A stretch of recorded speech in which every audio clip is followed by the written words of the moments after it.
जारचा कोतवाली में स्थित एक मंदिर पर 4 लोग लूडो खेल रहे थे। लूडो खेलने के दौरान एक व्यक्ति को खांसी आई।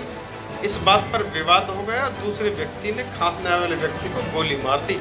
यह मामला जारचा थाना क्षेत्र के सैतली गांव का है। मौके पर पुलिस पहुंची है और युवक को हॉस्पिटल ले जाया गया है, जहां उसकी हालत नाजुक बनी हुई है।